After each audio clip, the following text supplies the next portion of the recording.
बहुत खूब, बहुत खूब।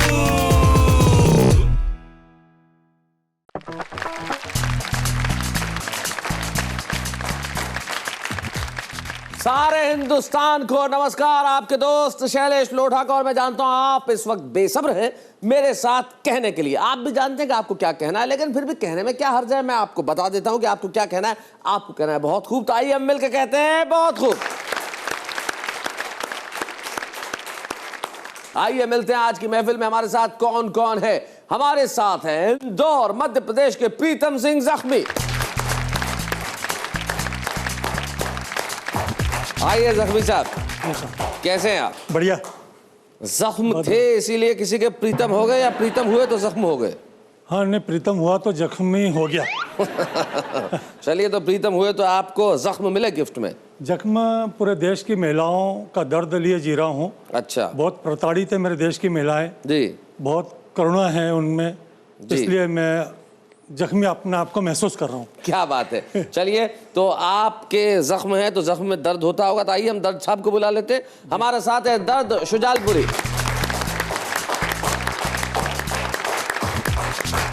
आइए दर्द साहब, कैसे हैं आप? बहुत खूब आनंद है भाई साहब। भाई क्या बात है, आज इधर जख्म है और जख्म है और दर्द है और काफी, मतलब बैठिए बैठिए बैठिए।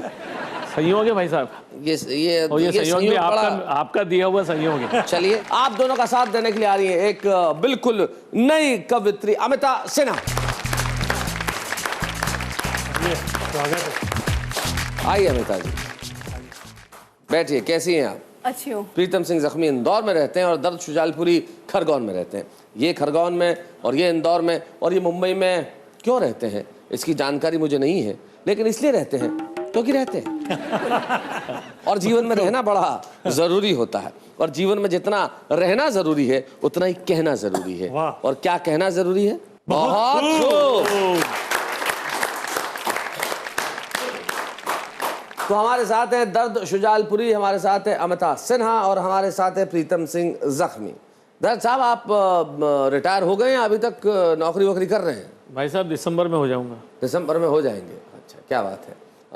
पढ़ा रहे हैं आप? अभी पढ़ा रहा हूँ। क्या विषय पढ़ाते हैं आप? मैं सामाजिक विज्ञान पढ़ाता हूँ सर। सामाजिक विज्ञान पढ़ाते हैं। जख्मी साहब, आप व्यापार करते हैं? जी। किस चीज का? मैं प्रॉपर्टी डीलिंग कर रहा हूँ। खरीदते हैं बेचते हैं? खरीद के बेचता हूँ। अच्छा अच्छा अच्छा। और झगड़े वाली जमीन ज्यादा खरीदते हैं?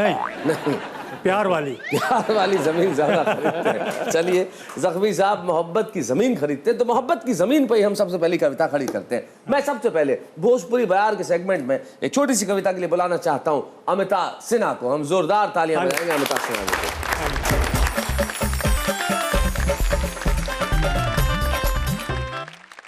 विधना के देखा कैसन विधान, विधना नचावे सबके नाच। सही बात है। बहुत बढ़िया। विधना के लिखल जाए न टालल, यहाँ तो सब कुछ विधि के विधान। समय से पहले और किस्मत से ज्यादे, समय से पहले और किस्मत से ज्यादे कब्बो ना मिली, होखा चाहे कितनो परेशान। क्या बात है, बहुत बढ़िया। क्या बात है, क्या बात है। बहुत खूब। चाहे जितना जोर लगा ला, चाहे जितना जोर लगा ला, किस्मत से ज्यादा ना ही पैबा, भाग्य के मारल ए भैया, आखिर बच के कहवा जाइबा। क्या बात है, बहुत बढ़िया। वाह वाह वाह वाह वाह वाह वाह। सही बात। बहुत बढ़िया। वाह वाह। दुनिया के सुख दुख विधाता के खेल, केहू के आजादी त केहू के जेल। वाह वाह। बहुत बढ़िया, बहुत बढ़िया। बहुत खूब, बहुत खूब। विधना के देखा वाह। जिंदगी अनहार भैले, जिंदगी अनहार भैले, रूसल इंजोरा, अब कैसे कवन राह चली ए भगवान। विधना के देखा कैसन विधना नचावे सबके नाच। वाह वाह वाह वाह। कल का होई केहू न जाने, कल का होई केहू न जाने, आवे वाला पल से सभी रहे अनजान। आए है।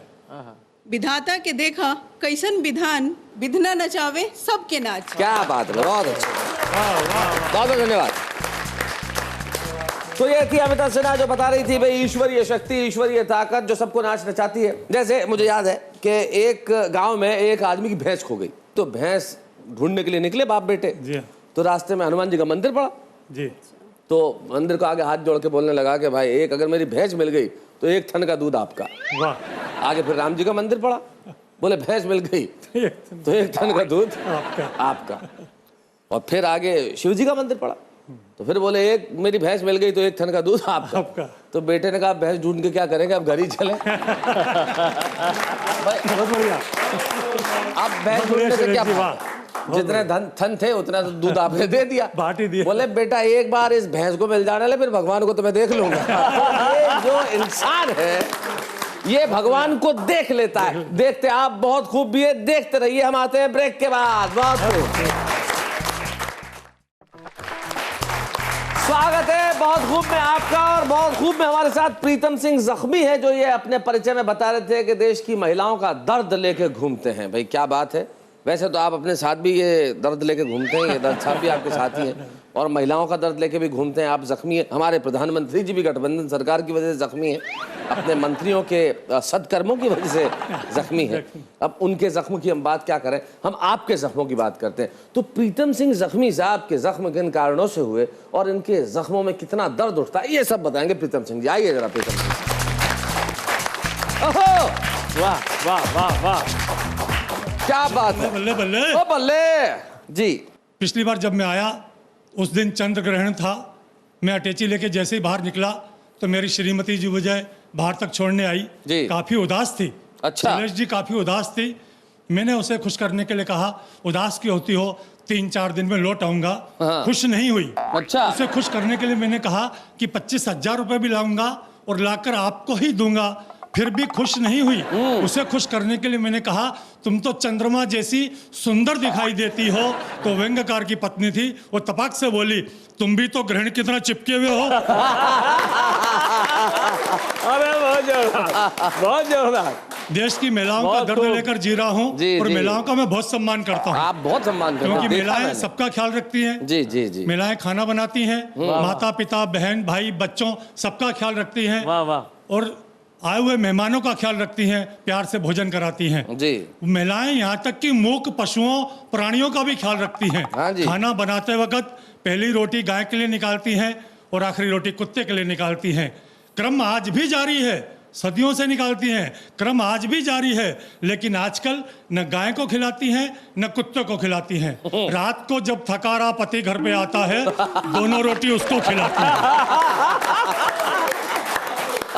महिलाओं का आप काफी सम्मान करते हैं। ताकि गाय जैसे सिर झुकाकर खड़ा रहे और कुत्ते जैसा पूंछ हिलाता रहे। बहुत खूब। दोस्तों व्यंग तो फिर व्यंग्य होता है जी। और पूरे देश के नेताओं पे व्यंग हो रहे हैं आजकल। एक छोटा सा व्यंग मैं भी आपके बीच रखना स्वागत चाहता स्वागत, हूँ। सुनाइए। एक नेता ने एक नदी किनारे एक सिंचाई पंप का उद्घाटन किया और खेतों पर पानी छोड़ दिया। अच्छा। उसके पश्चात एक छोटा सा भाषण दिया, बोले अभी इस योजना के अंतर्गत कुछ छोटे छोटे गांव लेंगे और अगली पंचवर्षीय योजना पर पूरे देश पर पानी फेर देंगे, पूरे देश पर पानी फेर देंगे। भाई क्या बात है, वाह, वाह, बहुत खूब।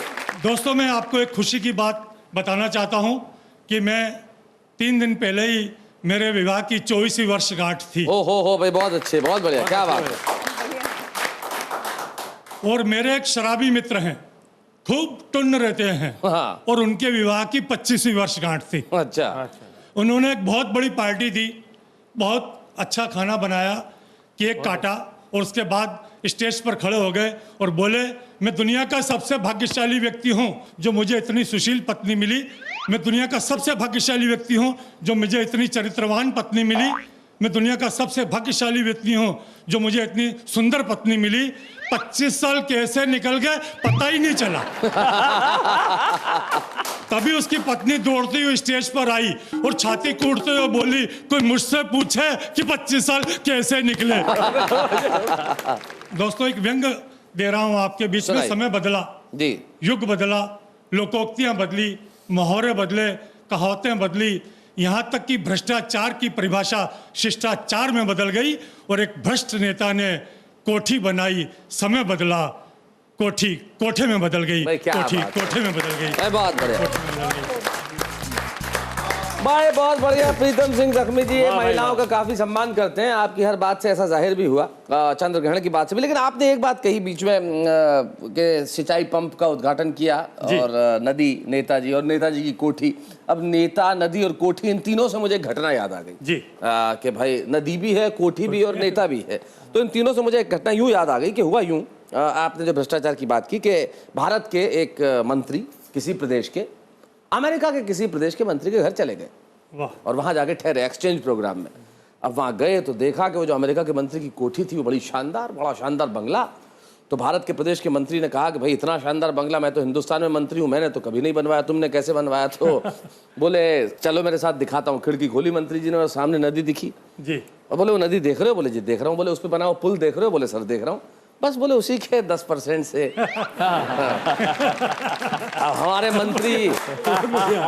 हमारे मंत्री बड़े ज्ञानवान आ गए, ज्ञान लेके सीख के हिंदुस्तान में 2-3 बरस रहे। और अब वही मंत्री जब वापस अमेरिका वाले लौट के आए, हिंदुस्तानी मंत्री के घर ठहरे तो देखा उनसे बड़ी कोठी। बोले यार कमाल है, तुम जब अमेरिका आए थे कह रहे थे कि मेरा मकान बड़ा शानदार, पर तुमने तो हमसे शानदार बनवा लिया, कैसे किया? बोले अभी दिखाता हूँ। चलो खिड़की खोली, बोले सामने नदी दिख रही है? बोले हाँ दिख रही है। उस पे बना हुआ पुल दिख रहा है? बोले कौन सा पुल? पुल नहीं दिख रहा। बहुत बढ़िया। बोले बस उसी के 100% से बना है। तो ये जो 10% से 100% तक की दौड़ है, यही हमारे देश का इन दिनों सबसे महान काम है। और इस महान काम पे आपकी टिप्पणियां बिल्कुल जायज है, क्योंकि अगर भ्रष्टाचार होगा तो कविताएं लिखी जाएंगी, और लिखी जाएंगी तो सुनाई जाएंगी, और सुनाई जाएंगी तो देश के नेताओं को सुनना पड़ेगा। लेकिन आपको सुनना पड़ता नहीं, आप सुनना चाहते हैं, बस यही फर्क है। कुछ लोगों को सुनना पड़ता है, कुछ लोग सुनना चाहते हैं। अब आप सुनना चाहते हैं कि भाई दर्द शुजालपुरी जी आके क्या कहने वाले हैं, हम बताएंगे ब्रेक के बाद।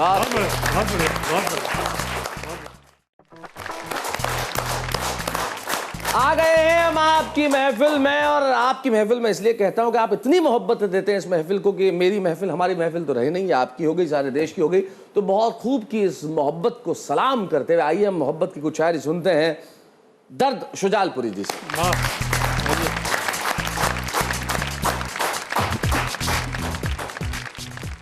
बहुत खूब के समस्त दर्शकों को नमन करता हूं। शैलेश जी का आदेश हुआ है, स्वागत। एक गज़ल के चंद शेर पढ़ता हूं। और आपको तो मालूम है मुंबई जैसा शहर, यहाँ पर मल्टी स्टोरी बिल्डिंगें हैं जी।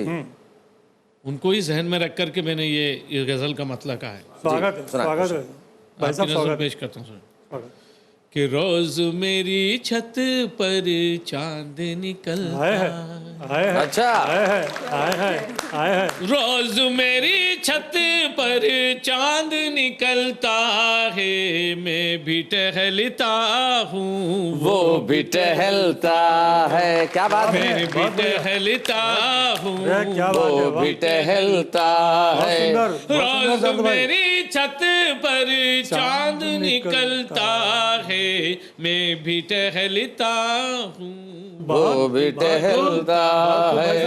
और हमारे साथी जो कॉलेज में इसी साल प्रवेश किया है, उनकी नजर करता हूँ ये शेर जी। मैं भी टहलता हूँ वो भी टहलता है, हमको क्या तजुर्बा प्यार मोहब्बत का। अच्छा। हमको क्या तजुर्बा प्यार मोहब्बत का। मोहब्बत का, हमको क्या तजुर्बा प्यार मोहब्बत का, मैं भी झिझकता हूँ वो भी झिझकता है। क्या बात है? मैं भी झिझकता हूँ क्या बात वो है? भी झिझकता है। बहुत बढ़िया। रोज मेरी छत पर चांद निकलता है। उर्दू में एक शब्द है मौसम गुल, हिंदी में हम उसको वसंत ऋतु कहते हैं जी। आपकी नजर करता हूँ शेर। बहुत बढ़िया। कि मौसम गुल आ गया है सारे मोहल्ले में, मौसम गुल आ गया है सारे मोहल्ले में, मौसम गुल आ गया है सारे मोहल्ले में, मैं भी महकता हूँ, वो भी महकता है, मैं भी महकता हूँ, वो भी महकता है। रोज मेरी छत पर चांद निकलता है, मैं भी टहलता हूँ, वो भी टहलता है। और ये शेर नजर कर रहा हूँ, बेखुदी में पी लिया है हमने जामे उल्फत। जामे उल्फत के मायने होते हैं प्रेम का प्याला जी। शेर नजर करता हूँ कि बेखुदी में पी लिया है हमने जामे उल्फत, बेखुदी में पी लिया है हमने जामे उल्फत, बेखुदी में पी लिया है हमने जामे उल्फत, मैं भी बहकता हूँ, वो भी बहकता है। क्या बात है, भी बहकता हूँ, वो भी बहकता है। रोज मेरी छत पर चांद निकलता है। जी सुना कि प्यार का दुश्मन है सारा जमाना ही, प्यार का दुश्मन है सारा जमाना ही, प्यार का दुश्मन है सारा जमाना ही, मैं भी तड़पता हूँ, वो भी तड़पता है। रोज मेरी बहुत बढ़िया, क्या बात, बहुत खूब भाई साहब मजा आ गया, बहुत बढ़िया भाई, बहुत अच्छे। क्या बात है, रोज मेरी छत पे चांद निकलता है, मैं भी टहलता हूँ, वो भी टहलता है। और जितने काफिये थे इस गजल के, निकलता है, टहलता है, महकता है, बहकता है और तड़पता है, और क्या थे, बस यही थे, और भी थे नहीं, यही थे। निकलता है, टहलता है, महकता है, बहुत बढ़िया, बहकता है और तड़पता है। चलिए तो हम इन्हीं 6 काफियों पे आज बात कर लेते हैं जाते जाते, क्योंकि बहुत खूब एक ऐसा प्रोग्राम है जिसे आदमी हर रोज देखना चाहता है। इसलिए जैसे ही बहुत खूब शुरू होना जाता है आदमी घर से नहीं निकलता है। हाँ बिल्कुल सच, बिल्कुल सच है ना। आपका पहला मिसल, आदमी घर से नहीं निकलता है, वो घर में ही बैठा रहता है, कहीं नहीं टहलता है। उसे बहुत खूब देखना होता है, इसलिए घर से नहीं निकलता है, वो घर में ही बैठा रहता है, इसलिए नहीं टहलता है। इतनी अच्छी कविताएं होती है कि सुन सुन के चहकता है। बहुत बढ़िया, बहुत बढ़िया, बहुत खूब। और बहुत खूब के कवियों की कविताएं और उनकी गजलों का शेर घर घर में महकता है। बहुत बढ़िया। और जब घर घर में ये शेर महकता है तो आदमी शेर के नशे में बहकता है। और जब इस शेर के नशे में बहकता है तो बहकते बहकते फिर से चहकता है, और जब चहकता है तो दूसरे दिन बहुत खूब का इंतजार करता है, फिर घर से नहीं निकलता है। और जब निकलता है तो बहुत खूब की बातें करते करते टहलता है, और हर कदम पे कहता है बहुत खूब, बहुत खूब, बहुत खूब।